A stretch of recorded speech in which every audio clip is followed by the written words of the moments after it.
하나님 말씀 시편 119편 1절에서 8절 말씀입니다. 교독합니다. 1절 말씀 제가 먼저 받들어 봉독드립니다. 행위 완전하여 여호와의 법에 행하는 자가 복이 있으며 여호와의 증거를 지키고 전심으로 여호와를 구하는 자가 복이 있도다. 실로 저희는 불의를 행치 아니하고 주의 도를 행하는도다. 주께서 주의 법도를 명하사 우리로 긍실히 지키게 하셨나이다. 내 길을 굳이 정하사 주의 율례를 지키게 하소서. 내가 주의 모든 계명에 주의할 때에는 부끄럽지 아니하리이다. 내가 주의 의로운 판단을 배울 때에는 정직한 마음으로 주께 감사하리이다. 내가 주의 율례를 지키오리니 나를 아주 버리지 마옵소서. 아멘. 행위 완전한다. 행위가 완전할 수 있느냐? 가능성은 있는데 대부분이 부정적으로 받아들이죠. 행위 완전한다. 불가능하다. 근데 본문은 행위 완전할 수가 있다. 행위 완전할 수 있다. 그게 복이라는 거죠. 행위 완전할 수 있는 어떤 근거는 이 주의 도 3절에 보니까 불의를 행치 아니하고 주의 도를 행한다. 주의 도를 이 행위 완전하는 건데 참 대부분 사람들이 행위 완전하는 것 자체도 있는지도 모르고 그것이 가능하리라는 생각도 안 합니다. 그러면 어쩌보면 무슨 주의 도 이런 거는 뭐 더더구나 모르는 거고 대부분이 목표가 없죠. 어떻게 행하는 것이 바르게 행하는 건가? 내가 행하는 것인데 내가 하는 데인데 이게 바른 건가? 바르지 않는 건가? 기준조차 없는 거예요. 그냥 하는 거예요. 그냥 산다는 거지. 먹으니까 사는 거고 자고 일어나니까 내일이고 오늘 보내면 내일이 오는 거고 금년에 보내면 내년에 오고 막연하게 정처가 없어요. 정처가. 그래 이런 때에 이게 과연 맞느냐? 안 맞죠. 이거는. 왜냐하면 우리는 역사라는 걸 가지고 있다. 역사라는 거는 나에게도 발자국이 있어요. 발자국. 내 발자국을 보면서 내가 지금 행하고 있는 것에 내가 걸어온 발자국하고 방향을 비춰보면은 내가 어느 방향으로 갈 것 같다. 이게 표가 나거든요. 근데 뒤에 있는 역사를, 뒤에 있는 내 발자국을 안 들어보면은 내가 지금 어디로 가는지 모릅니다.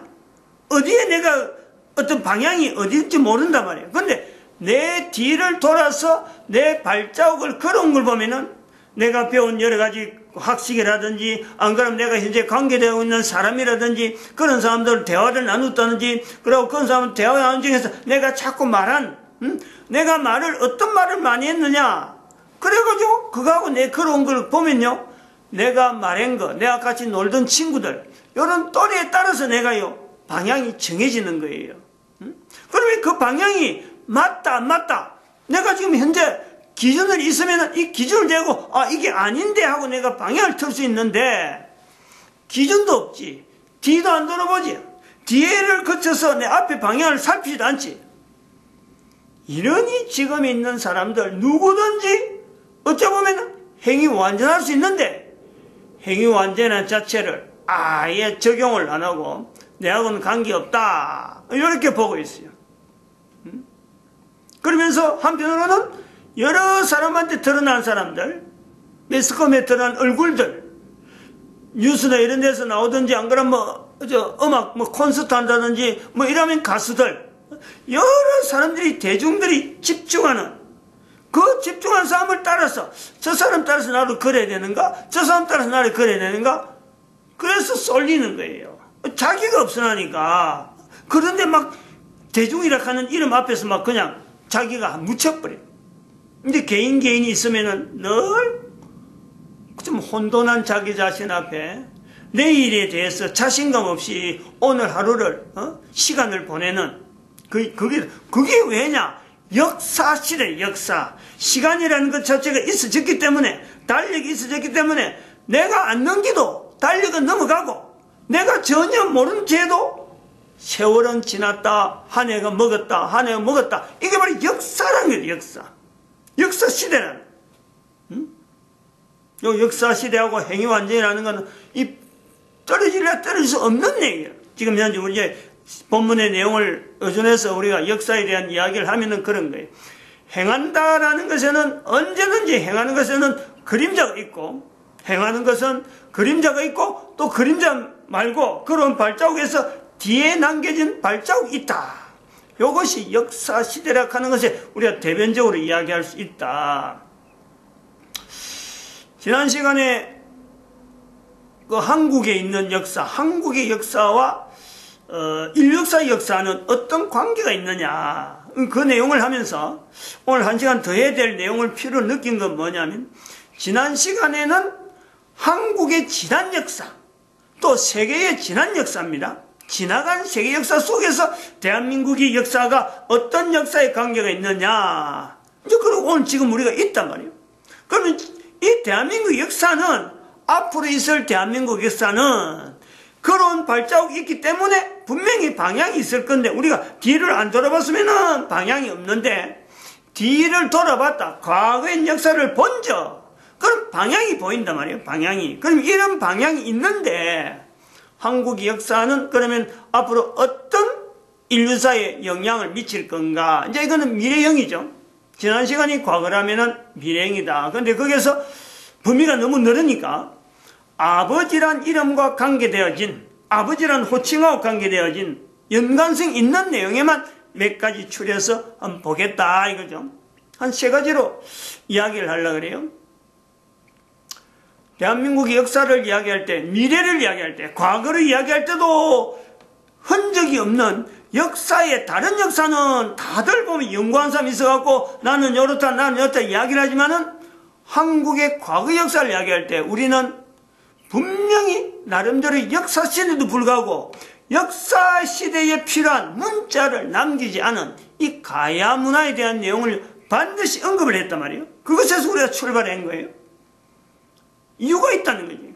그런데 앞으로도 대한민국에 나아가는 역사, 앞으로 될 대한민국 역사가 인류 속에서 역사하고 연관성에서 어떤 연관성이 있느냐, 이제는 가야 문화를 우리가 분명히 연구해야 될 대상으로 부각을 시켰기 때문에 우리는 이 가야 문화가 가지고 있는 이 어떤 흔적들, 우리나라 참 그 고대 왕국이라 할 수 있는 2000년 전이니까 고대 국가 속에서 있는 이 가야 문화라는 것은 당시로 보면은 대한민국에요, 이 영향 자체가 이게 어마어마한 영향을 미친 아주 큰 국가예요.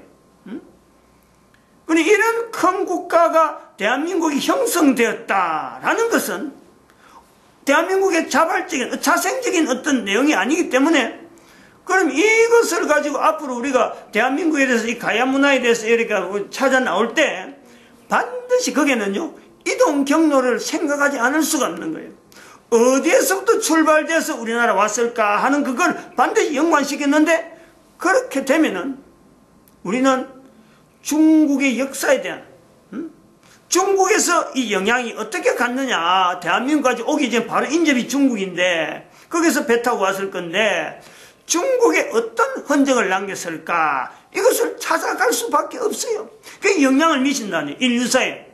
우리가 이런 걸 통해서, 우리나라에 있는 가야 문화를 통해서 지금까지는 우리나라만 생각했는데 이제는 인류사에 영향 미칠 수밖에 없다. 어떻게 해서 중국에서 여기 왔을까? 중국에 어떤 족적을 남겼을까? 그러다가 왜 대한민국까지 왔을까?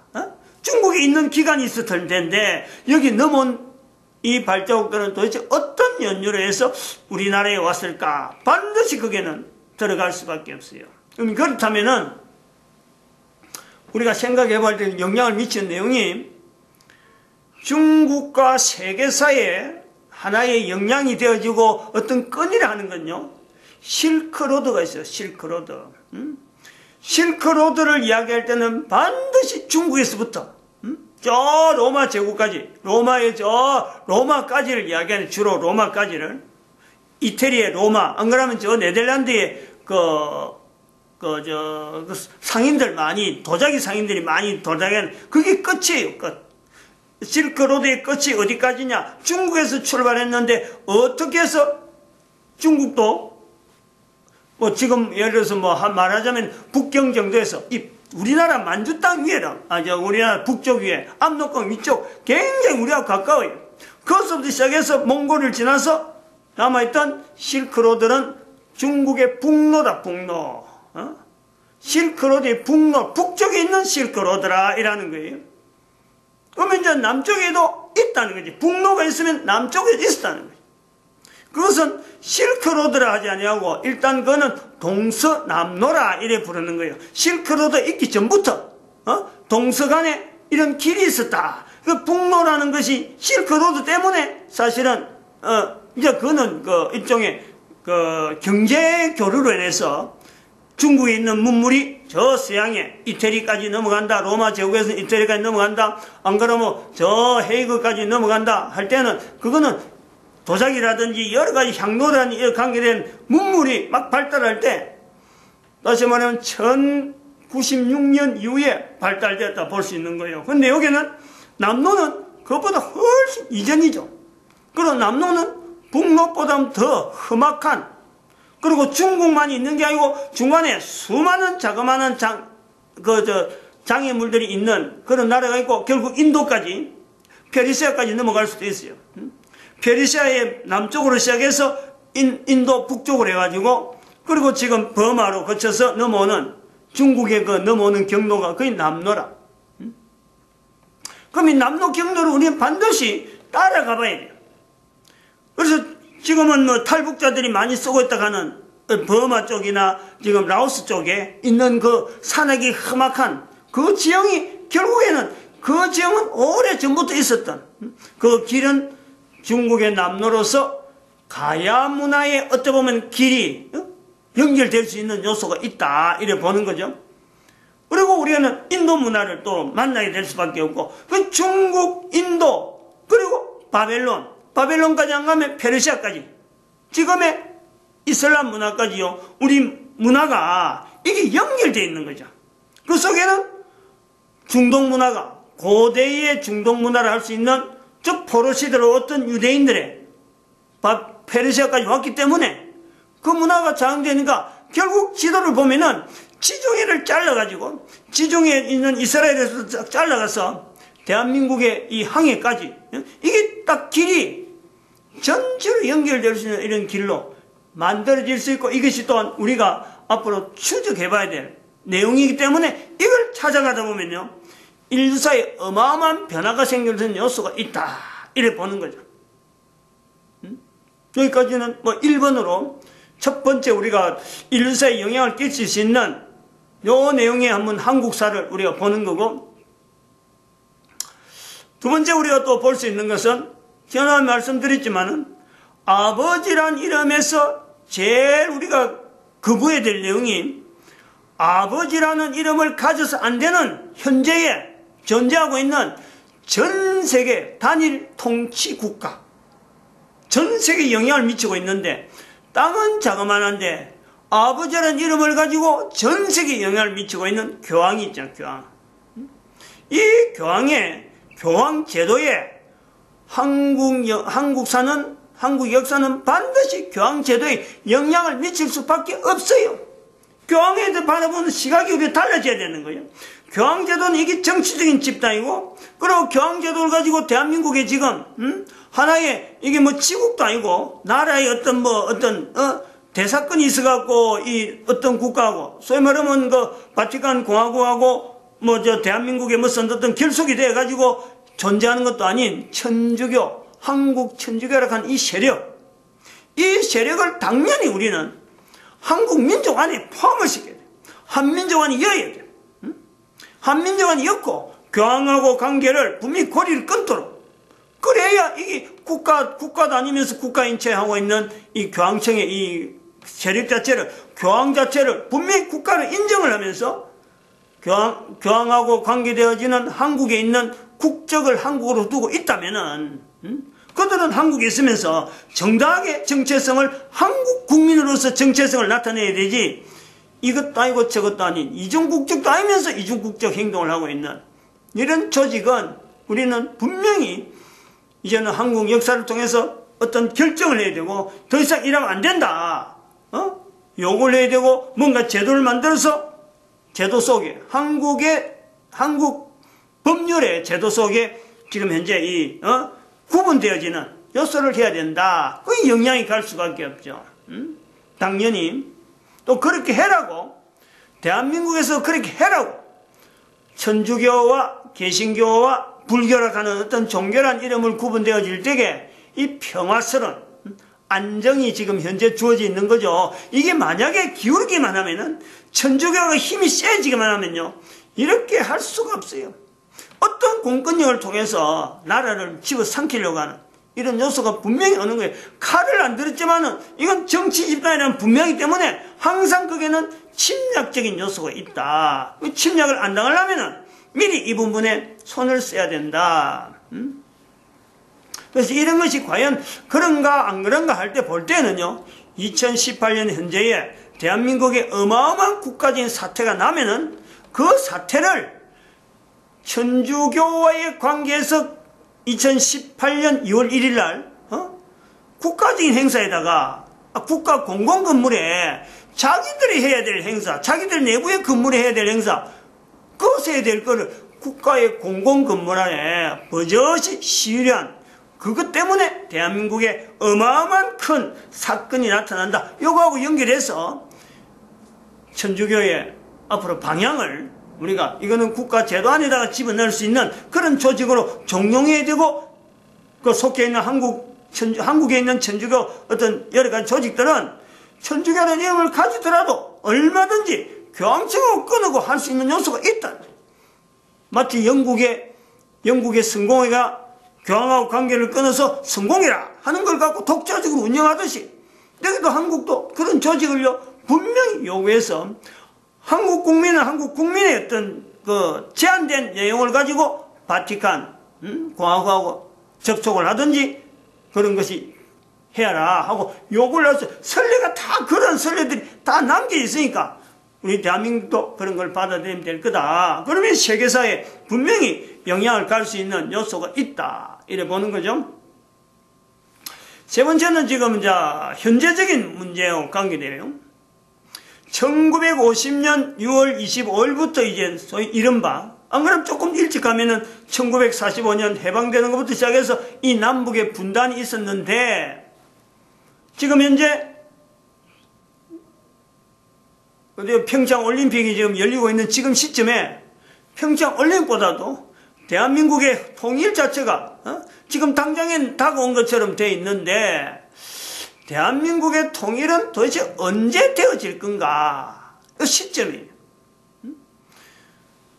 그런 발걸음을 반드시 봐야 되고 앞으로 갈 것에 대한 방향에 내가 기준을 세워야 돼. 이런 거는 지금은 대통령이 되면은 남한 쪽에서 보면은 남한의 대통령이 되면은 북한하고 통일시켜낸 것이 마치 대통령이면 할 수 있는 일처럼.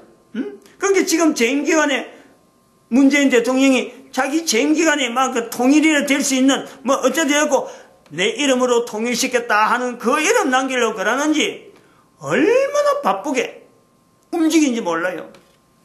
당장에 이번에 또 북한에 김정은의 동생 여동생까지 와서 친서를 남겨갖고 빠른 시일 날에 뭐 방북하라 기다리겠다 일어나니까 이건 뭐 당장에 통일이 눈앞에 다가온 것처럼 이래 이야기하는 이것이 과연 옳은가? 대통령이 되면서 이런 자세를 내 시대에 내가 대통령 되어갖고 내가 통일시킨다라는 것 자체를 가지는 그 자체가 옳은가? 그게 행위 완전한 거고 그게 바른 행동인가 할 때에 이 내용은요 중요한 어떤 기준점이 되는 거예요. 어떤 그 표적이 된단 말이에요. 통일이라 그럴 때 우리가 생각할 때 고려될 거 선례가 있는 거예요. 선례가 지구상에 있는 여러 나라에서 통일이라고 할 때에 가장 두드러진 내용은 전쟁을 해가지고 뭐 통일시키는 거예요. 지금 북한이 바라는 거예요. 거기다 핵무기를 가지고 무기가 우리가 우세하니까 나만 꼼짝 마라. 그런 식으로 통일하겠다. 즉 흡수 통일.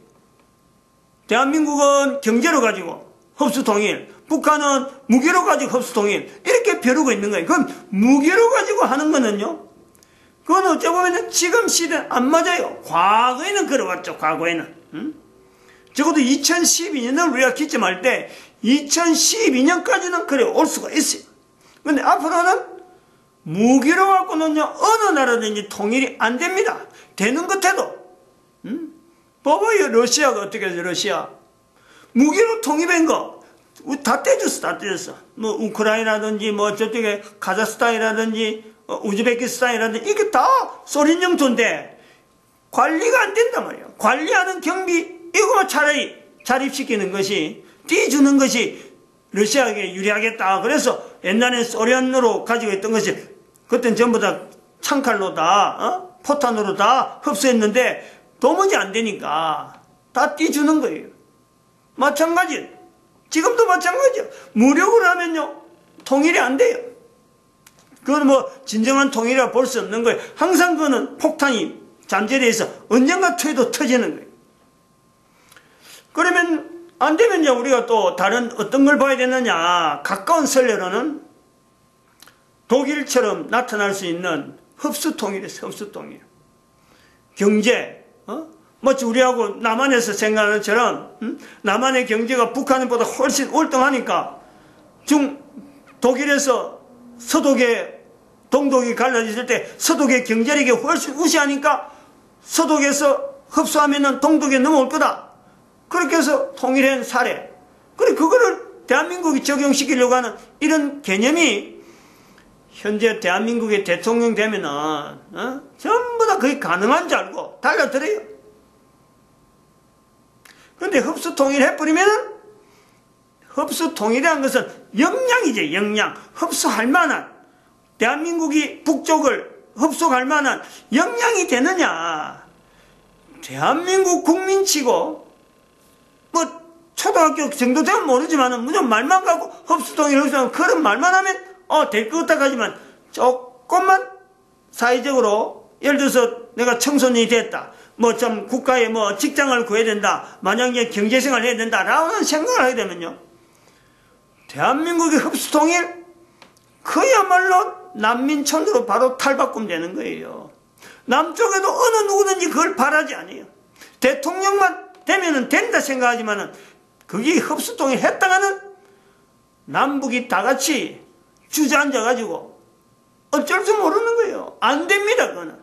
지금 형편은 안 된다만, 역량이 안 갖춰져 있대, 역량이. 역량이 안 갖춰진 거에다가 하나 더해서, 우리의 경제력 자체가 북한을 흡수할 정도로 그렇게 경제력이 있는 게 아니에요. 된다 싶지만은, 안 되는 것 중에 하나가 또 대한민국은 더 안 되는 것 중에, 역량이 안 되는 것 중에 요소가 돈만 갖고 되는 게 아니고 국민들 전체 어떤 정세에 서독처럼 동독이 오면은 양보하고 좀 더 감수하고 어떤 거 회복되는 기간이 필요하다. 그래서 감수할 어떤 자세가 돼야 되는데 대한민국에는 이 갈등이 있잖아. 갈등.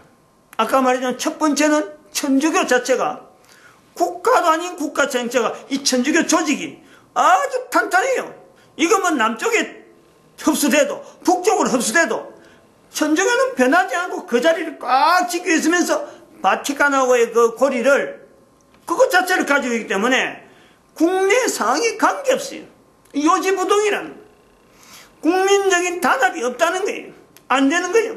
그 제일 먼저 이야기한 거예요. 그래서 일단 바티칸 그 고리부터 끊는 것부터 한 단계 해야 되는 거고, 그 다음에 또 하나 있는 세력이 남쪽의 중에서도 또 하나 지역적인 갈등, 이게 보통이 아니잖아요. 대한민국의 대통령 돼가지고 지금 대통령이야 뭐 가서 문안 드릴 수도 있고 하지만은 그 광주행간 그 5.18 뭐 기념묘지인가 뭐 있는 성지락하면서 자기들이 있는 거기는요, 대한민국 땅이지만은 대한민국 대통령이 갈 수도 있고 못 가는 대통령도 있고 이 구분되어 있는 아주 특별한 곳이, 그런 것을 뻔저지 두고도 북쪽의 흡수통일 가능하다? 어림도 없어요. 그 갈등의 폭이 얼마나 안 된다. 역량이 안 된다. 통일할 만한 역량이 안 된다. 이거 자체를 남한이 이렇게 좀 갈등이 없이 있어도 경제력 가지고도 어려운데 이런 갈등 가지고 통일했다가는 산지사방으로 다 찢겨져 가지고 여기 폭동 저기 폭동 여기 주장 저기 주장하면요 정체성이 하나로 나타낼 수가 없단 말이야. 지금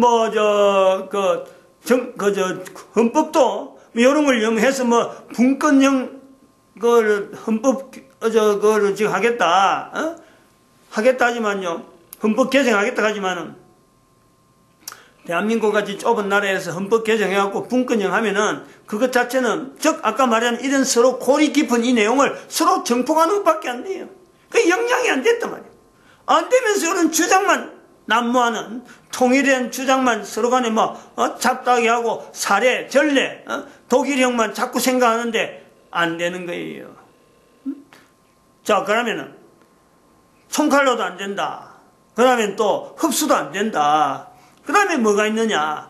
다른 데 있는 선례로 볼 때에 가장 바람직하다 할 수 있는 건요. 성경에 있는 내용이에요. 성경에.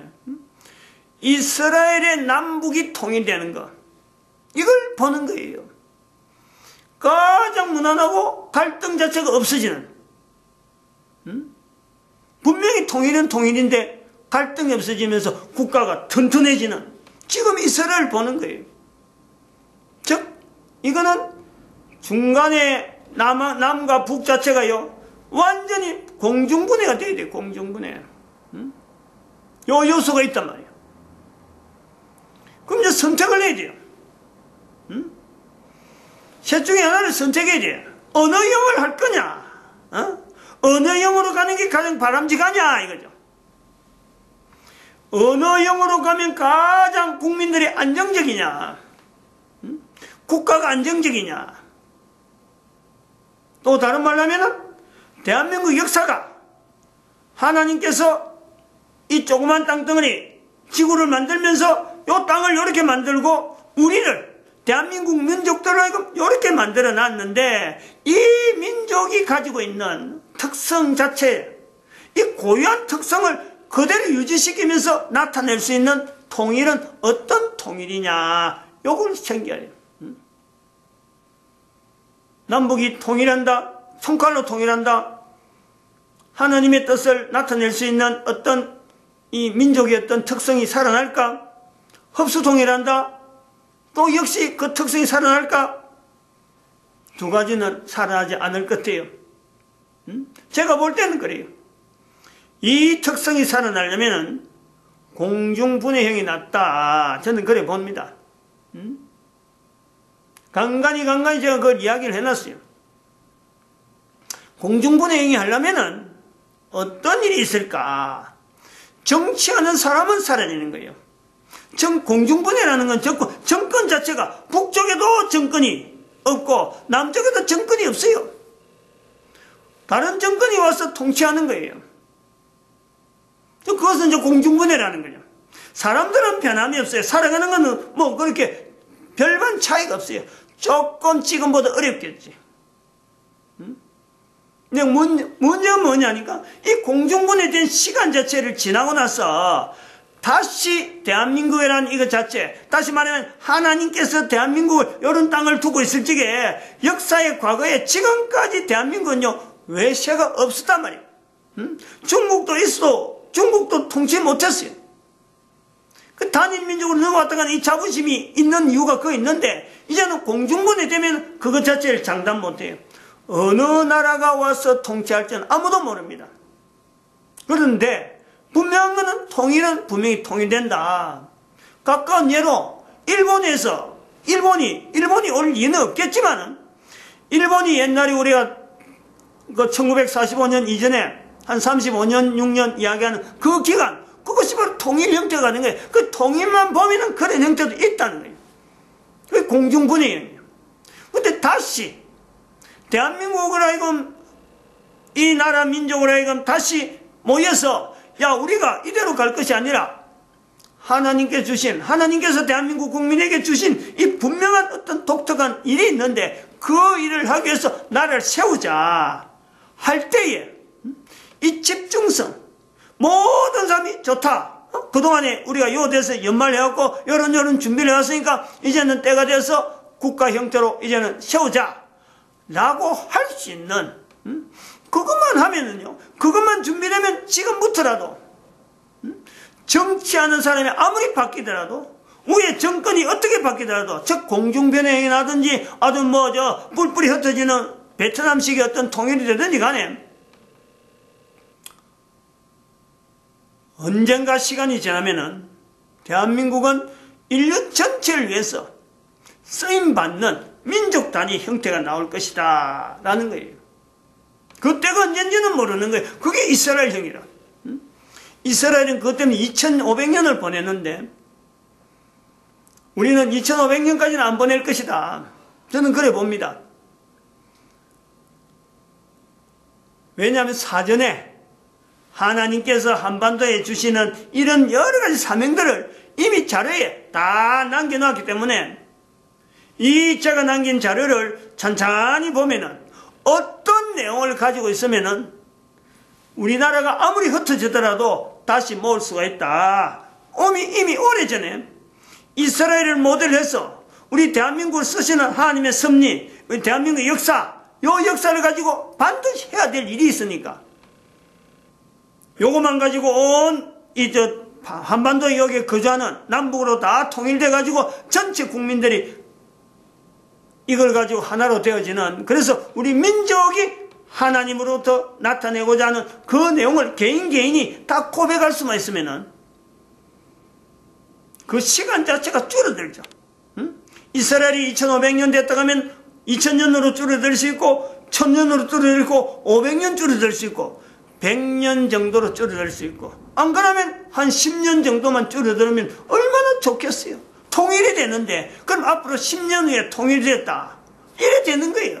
10년 후에 통일될 건데 이거는 어마어마한 어떤 조직력, 결속력을 가지고 오직 하나님께서 원하는 방향의 국가 형태를 통해서 국민들 전체가, 지금은 대통령이 돼야 뭘 하긴다 하지만은 앞으로는 대통령이 누가 되든지 간에 국민들 전체가, 정치하는 사람이 어떻든 간에 국민들 전체가 바라는, 하나님이 필요한 곳에 이 민족이 쓰임받기를 바라는 개인의 책임을 분명히 가지고 살아가는 그런 형태, 이런 형태를 할 때 이걸 지향을 한다 그럴 적에 남길 수 있는 지금 현재 준비시켜야 될 자세가 있다.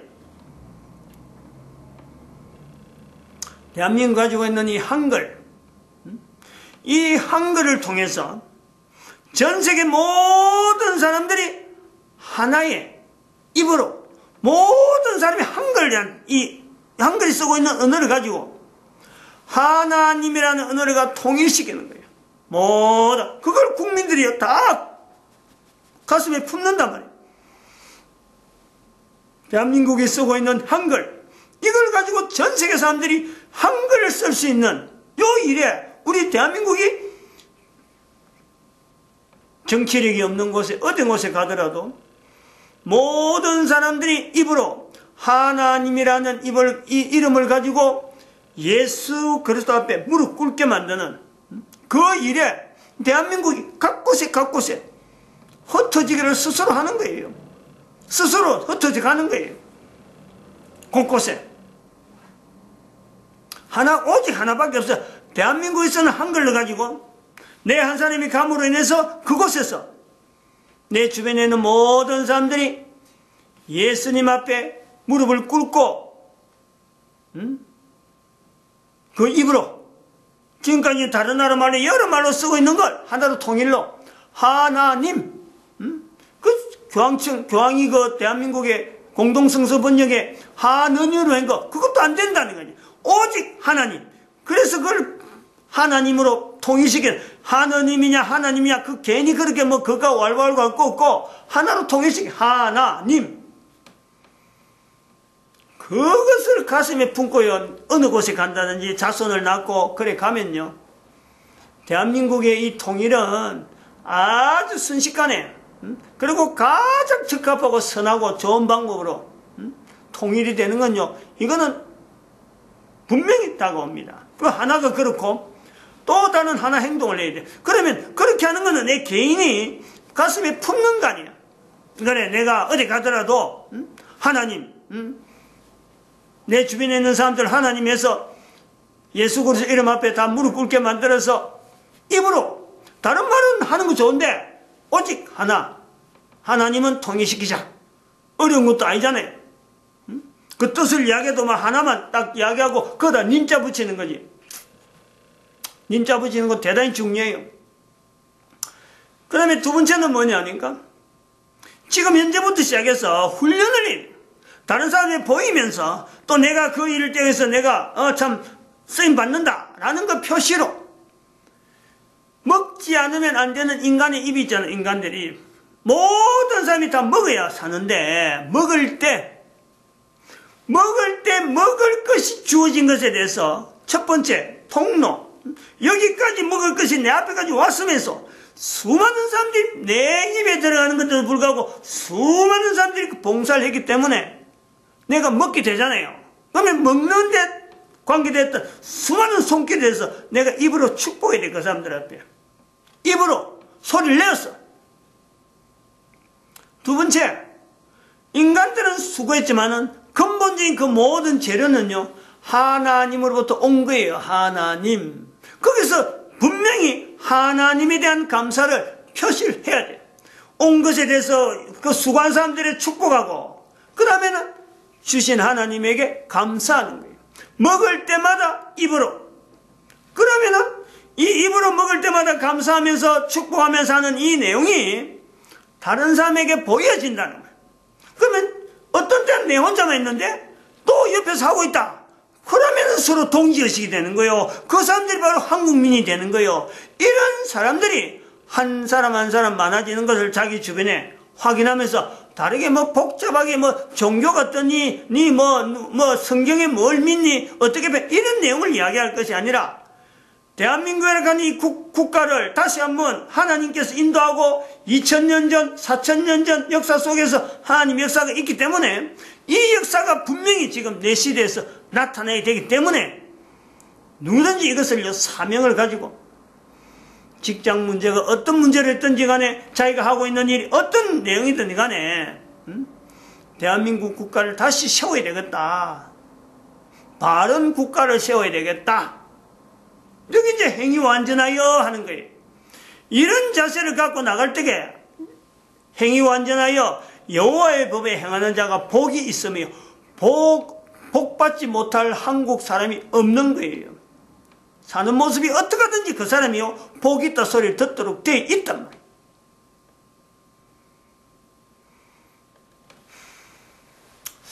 이런 내용을 지금 2018년 지금 2월 11일 날 지금 발표를 하고 있습니다. 남북 통일은 대한민국 사람들이 쉽게 통일 말은 해도 말하는 거하고 이게 빈 껍데기예요. 말하면서 준비는 하나도 하지 않고 있거든. 거기서 나와야 될 이 여파에 대해서는요, 만약 통일이 이런 식으로 통일되면 그 나오는 여파는요, 이게 뭐 지진 나오는 거고, 지진 뭐 강도 몇 톤 나는 거, 이건 어느 날 전체가 이거 폭도로 변할 수가 있어요. 사람들이, 나는 지금 시민인데 내가 바로 폭도로 나간다니까. 폭도로. 사회 질서가 엉망으로 되는 수가 있어요. 남한만 봐도 지금 질서가 삐딱삐딱하고 있고 뭐 촛불 갖고 나오면 다 되는 줄 알고 막 모여서 이래 하는데, 남북이 통일돼 봐봐요. 치안은 도대체 어떤 식으로, 반쪽짜리 치안을 어떻게 통일시킬런지, 그 여러 가지 교통 문제라든지 교육 문제라든지 이런 것 어떤 제도를 가지고 그걸 하나로 만들어 가려는지 서로 간의 주장이 너무 팽배한데, 이런 식으로 해갖고는 안 된다는, 분명히 가능성이 있는 통일 방법과, 그리고 그 통일의 주체가 정부에 맡겨갖고 정치하는 사람의 손에 의해서 뭐 누가 내려와서 친서 나눠주고 이거 된다 안 된다 이런 거 기대하면 안 되는 거예요. 내 한 사람이 책임자로서, 내가 과연 책임자로서 북한에 있는 사람을 내가 과연 한 사람을 안을 수 있느냐? 내가 한 사람을, 한 가정을 내가 정말 한 민족으로서 어떻게 써야 되는데, 이런 유대관계가 분명하면은요, 그때서 비로소 이것이요 가능해진다. 이걸요 우리는 철칙으로 봐야 돼요. 철칙. 괜히 독일식 환경이 전혀 다른데 무기로 갖고 바라면 금방 될 수 있는 요소는 있지만은 함부로 돈을 갖고 흡수 샀고 말이죠. 이런 식으로 한번 말하면 안 돼요. 잘못하면 지금 2018년에 지금 대한민국에 지금 전쟁 현상이 안 일어난다. 아무도 장담 못하는 게 지금 얼마나 긴장 속에 가고 있어요. 지금 평창 올림픽 때문에.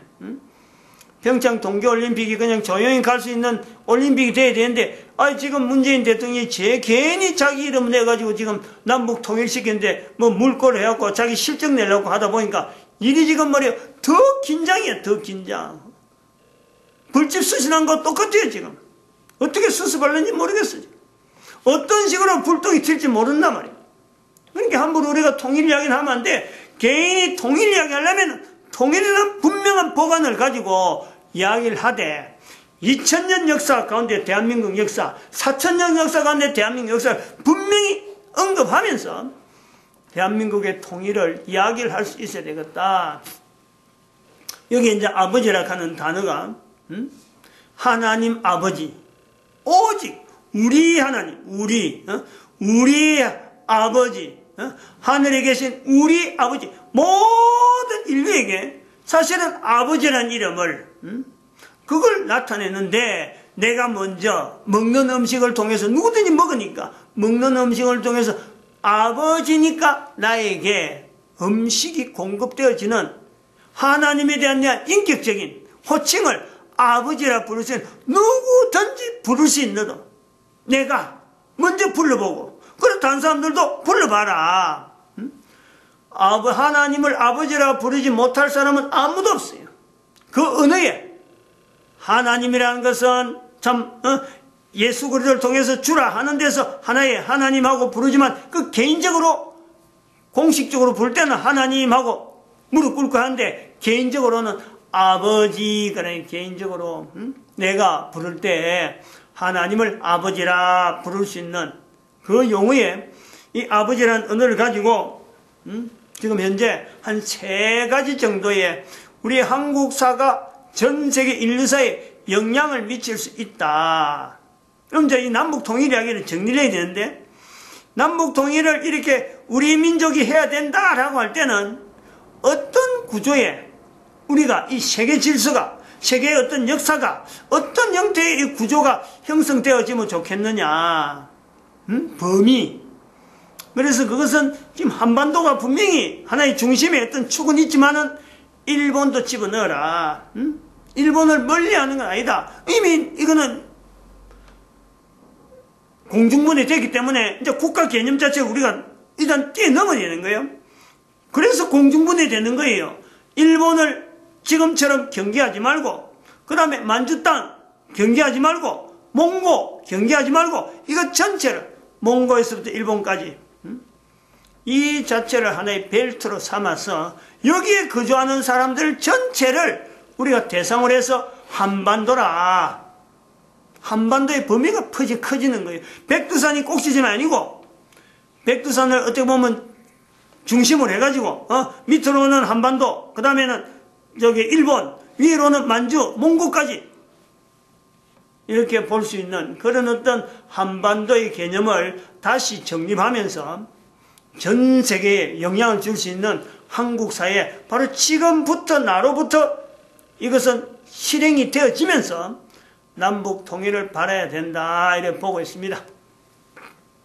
한 3가지 정도 아버지를 통해서 지난 시간에는 한국 역사가 과거에 세계사와 어떤 관계가 있느냐, 그럼 아버지를 통해서 이번 시간에는 한국 역사가 앞으로 인류사에 어떤 영향을 미칠 것인가, 여기에 현재적인 남북 통일에까지 내용을 한번 언급해 봤습니다. 마치도록 하겠습니다. 기도드립니다.